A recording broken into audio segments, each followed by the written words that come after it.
You are Locked On Jazz, your daily podcast on the Utah Jazz. Part of the Locked On Podcast Network, your team every day.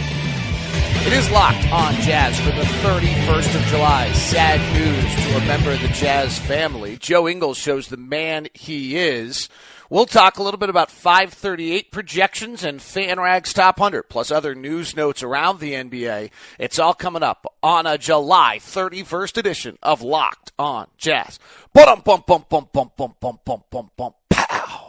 How are you? I'm David Locke, radio voice of the Utah Jazz, Jazz NBA insider. This is Locked On Jazz, part of the Locked On Podcast Network. Thanks so much for tuning in. Today's show brought to you by Murdoch Hyundai. Final day of July for their amazing sales that have been going on, as well as SeatGeek with the promo code LONBA. You get $20 back on your first purchase. Incredible deal. There for you. So I'll tell you a little bit more about both of those. I want to set up the show for you, but I want to open up the show with some disappointing news.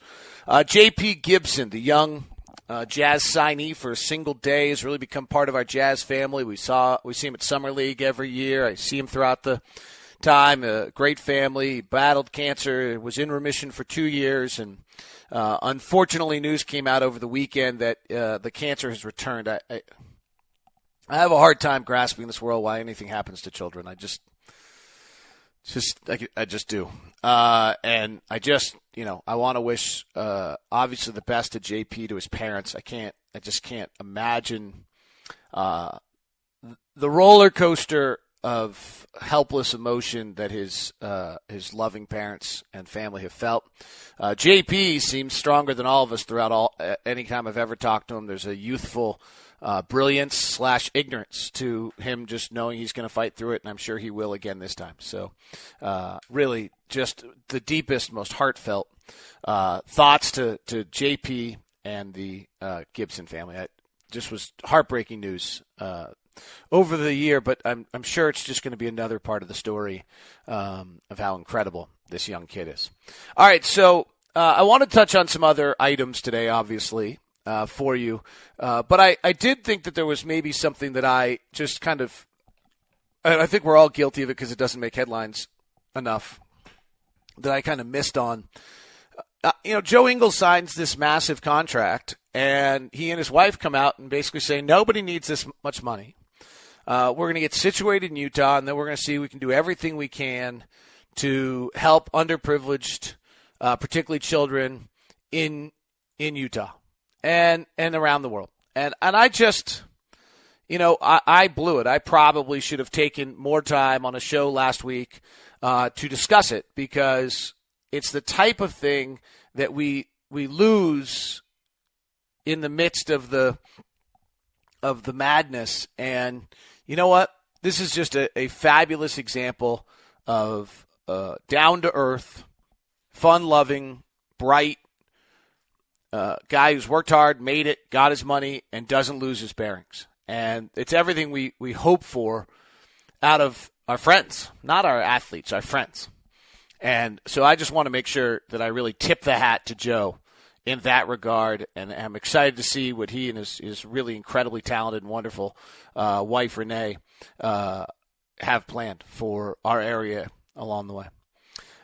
Today's show is brought to you by Murdoch Hyundai. They have had an amazing deal going on. It wraps up today, so if you might want to run by, if you're in the market for a car. I've said for a while, since I've been driving the Hyundai, it's been an eye-opening experience to know and to see the quality of vehicle that you can get from the Santa Fe Sport to the Tucson I'm driving right now. The Santa Fe and the Tucson, you both can get $6,000 off right now. Plus, Hyundai has that incredible warranty that is unique to Hyundai. It's a 100,000-mile Hyundai warranty. Well, the people at Murdoch are taking it to 2,500,000 miles for you. An incredible warranty, and it's a statement to the type of vehicles that Hyundai have for you that you can try. So go, if you're in the market. These deals are supposed to expire today on the 31st of July. I don't, maybe we can talk him into keeping it. I'm going to head down there today because I've screwed something up and I got to get down there and see them. And so maybe I'll talk. It will just be me, solely me doing that, not serious. So drop that in there and just I'll convince them to keep it going. But in case they don't, stop by at 4646 South State Street today to Murdoch Hyundai. Enjoy and find out a little bit more about what they have to offer. The Santa Fe and the Tucson are the two cars I've driven and just been super impressed by what you get for the value. And the Murdoch family are just flat out good people who really, really take pride in giving you the service. All right, that is Murdoch Hyundai at 4646 South State Street. We've been talking about the FanRag Sports, which is a top 100 rankings. I like these. I think they're good, fun discussion in the offseason. Kelly Scalata has done a nice job with it. He asked Zach Harper, I think many of us know is a really good guy, Tom West, Jack Winter, and Nikas Duncan. So they've got a collection of people, and they asked him kind of the questions. They came up with their rankings. And so far, Taj Gibson was 100, Michael Kidd-Gilchrist 99, Mason Plumlee 98, Lou Williams 97, Robin Lopez 96, Tobias Harris 95, Ennis Cantor 94, J.J. Redick 93, Reggie Jackson 92, might quibble there. I just don't think he helps you win. Valanciunas 91, Aaron Gordon 90, Jeremy Lin 89, Favors was 88, Marcin Gortat was 87, Rodney Hood was 86, Seth Curry with 85, Joe Ingles was 84, D'Angelo Russell was 83, and Patty Mills was 82. So and there's this interesting question that is kind of how the Jazz are built. What kind of depth do you need to be able to beat the not very good teams, right? We talked about this a little bit on Friday, I think. That last year the Jazz were just brilliant against the lesser teams. Not great, somewhat due to injuries, against the better teams. And it got them to 51 wins. You can make the playoffs by consistently beating the less good teams and then just kind of milking enough wins against the better teams. And that's what the Jazz are going to have to do this year with great defense, great depth, be able to do that. It's going to be worth keeping an eye on. And I think these rankings are interesting for this is, the Warriors will have top 3 in the top 10. Okay, well, that just makes them dominant. It looks as though we're going to have 5 in the top 90, right? So Favors, Hood, Ingles, Rubio, and Gobert. Probably, I would suspect, 1 in the top 20. We'll see where Rubio comes out. And then 5 in the top 90. How many other teams will have 5 in the top 90? And I think that'll be worth kind of keeping an eye on. It might be, if everybody's starting 5 were just equally ranked and there was nobody who had a 6th better than a 5, then you'd be in the top 150, right? So that's 150 players, and we have 5 in the top 90. It shows to the level of depth. And ESPN will do a rank, and Sports Illustrated usually does a rank, and then we can get a wisdoms of a crowd approach to it. 538 does it a little differently. 538 does it with a money factor, and I haven't been able to, with their new Carmelo system, go through and find out how they ranked every single player and their money value. But it led to another conversation that we had the other day, which was who's the second best player on the Jazz? And I kind of wavered. I wasn't entirely sure. A bunch of listeners jumped in. This was on the Thursday Facebook Live and said it's got to be Rubio. Well, 538 would certainly agree with you on that. 538 gives each player a dollar value for their projected dollar value for the season. Rudy Gobert's projected dollar value for the season is $51.7 million. That was Rudy Gobert. Ricky Rubio is, in fact, the second best player on the Jazz roster by a large margin, according to 538, at $31.5 million. So Gobert at 51.7, Rubio at 31.5.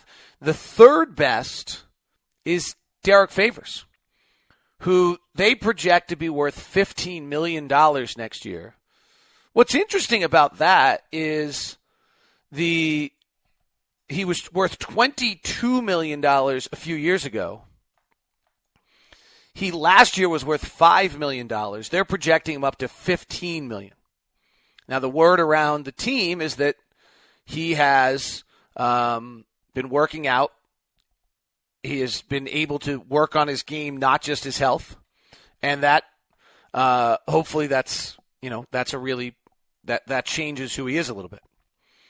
The third best player on the roster, according to 538's Carmelo system and their ability to, their money value, is Joe Ingles. Now, Ingles is really interesting because 2 years ago he was a $0 value. 16 season he was a 4.2. Last year he was worth $26 million. They project him coming back to life a little bit at $14 million of value. Also interesting because that's about what he signed for. And they have him fading due to age pretty quickly. And I think I don't think anyone expects Joe to have a better season than he just had. He has incredible value. And, his steal percentage is what's really interesting, is that how high that stays. And then your fifth best player is Rodney Hood. And again, this kind of goes back to the show the other day of whether or not are we suddenly asking maybe way too much out of Rodney Hood. Rodney Hood has to make a massive jump. Now, what's interesting on Hood is Hood was worth $16 million in the 16 season and dropped to worth $5 million in the 17 season when he didn't have as good a year. They project him to be worth $12 million and get a little bit better each of the next 3 years. It also goes to the conversation we had a little bit about Rodney's contract, which we'll have more as the week goes on later in this week. There's more detail in that. I think it's a really incredible circumstance. The thing that I think's most eye-opening on 538's projections on Rodney Hood is they have his minutes declining. He played 2,500 minutes in 16 years in the 16 season, 1,500 last year. They have him playing nearly 2,000 this year, 1,947, and then dropping to 1,800, dropping to 1,700, dropping to 1,600, dropping to 1,400, dropping to 1,200. They see his value of his minutes played decreasing over the next few years. They do not see him what they basically see him is becoming a bench player. Right? I mean, 1,800 minutes a season, or they see the injuries. But if he were healthy for 80 games a year, 1,800 minutes, they see him as a 22-minute-a-night player, which is not how we view him. His number one comp, by the way, is C.J. Miles. Interesting. So Rodney, that comes out as fifth. Cephalosha comes out as the sixth best, worth $7 million. The next best player on the roster comes out to be Jonas Jerebko. Tied with Joe Johnson. Epe Udo's there's not a list for him.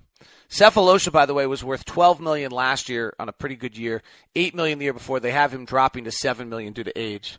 And then they really have him falling off the map a year from now. They have him as having a good year this year, and then the production fit at 35 just falls off, not a surprise.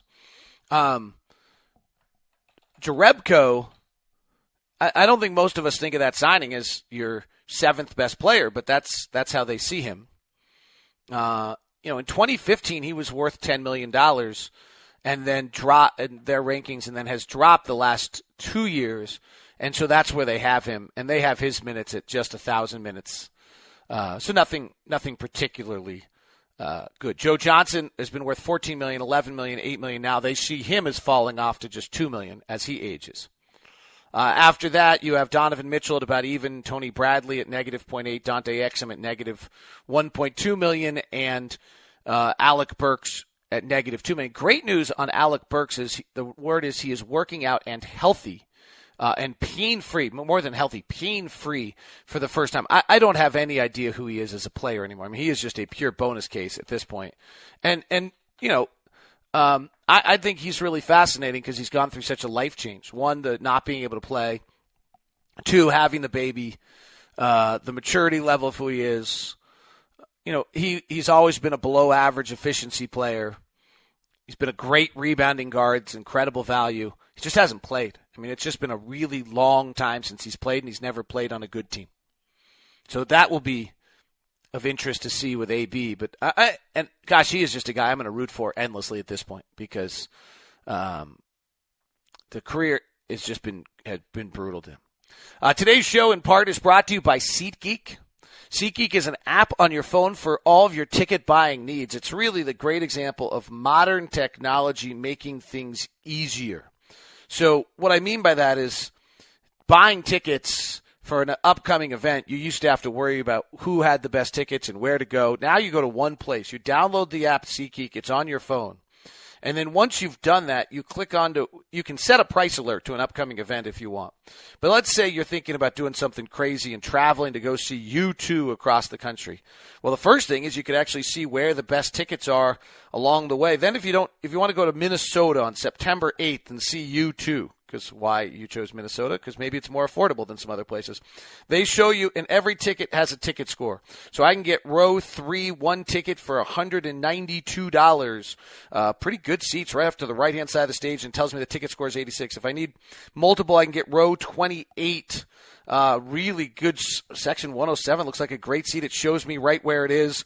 And that's going to be, that would be $200, but the ticket score is good. So I know it's a pretty good deal, and it works me through. I can set various number of tickets I need. I can set, how I want, the price. And then the best part is you go to the settings tab and you enter in the promo code LONBA. That's LONBA. And you'll get yourself a $20 rebate on your first purchase. That's a $20 rebate on your first purchase. LONBA. And so you make sure you apply that to your account, and you will get a $20 rebate on your first purchase. That's SeatGeek. Download the app now. All right, let's go some news around the NBA. Another piece on FanRag I thought was really good, like FanRag, is they did the 5 best bargains of the NBA free agency. I thought it was really well done. Their number one was Patrick Patterson, which I completely agree about. I thought Oklahoma City got a great deal there. Luke Mbamute for Houston was the next one. Completely agree. Omri Caspi for Golden State, again. So I thought this list was really good. Then I thought this was interesting. Tyreke Evans for Memphis. Tyreke Evans is kind of the forgotten guy. He had some value. 2015 he wasn't bad. He kind of got lost in the shuffle. I think it's probably a good call that he's going to be able to have a little bit of an uptick. And on that team, with their lack of depth and where their depth chart is right now, to have somebody other than Mike Conley making some plays, I think that's a pretty good. I think that's a pretty good call. And then the final one was Raymond Felton. Raymond Felton, remember, was drafted with Darren Williams and with Chris Paul, and I've always thought that he was a great pickup for the Clippers. I don't agree on this one as much. I think it's over. I just think he just, particularly in the playoffs, I just didn't see it the way I used to see it. I've always thought he was kind of got miscast as being terrible and was a great value for people coming off the bench. But actually, I'm not with them on this one. That's the one I would disagree. I just feel like he's a bit off. Danilo Gallinari punched a teammate in a European game, broke his hand. So bad news for the Clipper big right there. Terrence Jones is off to China. This is that whole draft thing where you're convinced every guy's going to be great, and then things happen, and Terrence Jones is one of those guys that just never got going. Never was quite athletic enough. He was supposed to be the perfect stretch 4, and it didn't happen. He was out of Kentucky, and he's off to China without a job in the NBA. By the way, Trey Burke does not have a job in the NBA right now, and I haven't heard his name at all. Jones kind of floated around, got that early chance in Houston and never got it rolling. He was out of Oregon. He was the 18th pick of that 2012 draft. And that draft fell off. If you go back and look back at that draft, that's the Anthony Davis, Michael Kidd-Gilchrist, Bradley Beal, Deion Waiters, Thomas Robinson kind of out of the league, so there's always one of the top 5. Lillard was 6, Barnes was 7, Terrence Ross, who's pretty good, was 8, Drummond was 9, Rivers was 10, and then Myers Leonard's 11, Jeremy Lamb, who's sort of panned out, is 12, Marshall out of the league, 13, John Henson floating around at 14, Mo Harkless, 15, Royce White out of the league, 16, Tyler Zeller floating around, Terrence Jones out of the league, 18, Andrew Nicholson just got released by Portland, decent player though, Fournier, pretty good pick at 20, Sullinger out of the league, and a lot have been written about him. Fab Melo's passed away. He's 20. He played 1 year in the NBA, 6 games. John Jenkins out of league, 23. Jared Cunningham out of league, 24. Tony Roten out of league, 25. Miles Plumlee still around. Arnett Moultrie out of the league, 27. Perry Jones out of league, 28. Marquise Teague out of league, 29. Festus Ezeli may be done at 30. That's the reality of the NBA draft right there. That's actually a good summation where I always tell everybody that after the 11th pick of the draft, you're at a below 50% chance of getting a rotation player. And if you look at if we do that and look at that 2012 NBA draft, Myers Leonard I'd call a rotation player. Jeremy Lamb I would call a rotation player. John Henson I would call a rotation player. Mo Harkless I would call a rotation player at 4. Tyler Zeller, let's call him a rotation player, 5. Actually, he was pretty vital to Charlotte last year. Evan Fournier certainly 6.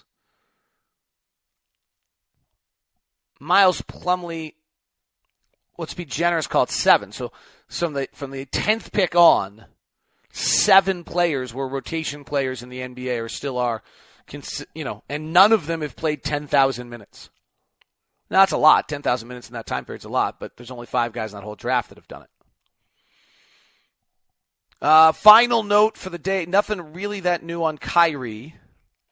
I thought this was an interesting quote from Chauncey Billups about Dennis Smith Jr., who is the number 9 pick for the Mavericks. I love him. I think he's got potential to be Rookie of the Year. I think he's the most polished out of all the point guards that were out there this year. I think he's the most polished, pro-ready in my opinion. There's so many good ones that came in the draft. I like almost all of them. He compared him to Derrick Rose with a jump shot. He reminds me a little bit of Baron Davis when BD was coming in the league with his explosiveness. His handles are really good. He can shoot. Dennis has really quick defensively. So I thought that was an interesting quote there. And final note, and if we're going to start the show on a sad note with the J.P. Gibson, then we're going to close the note on a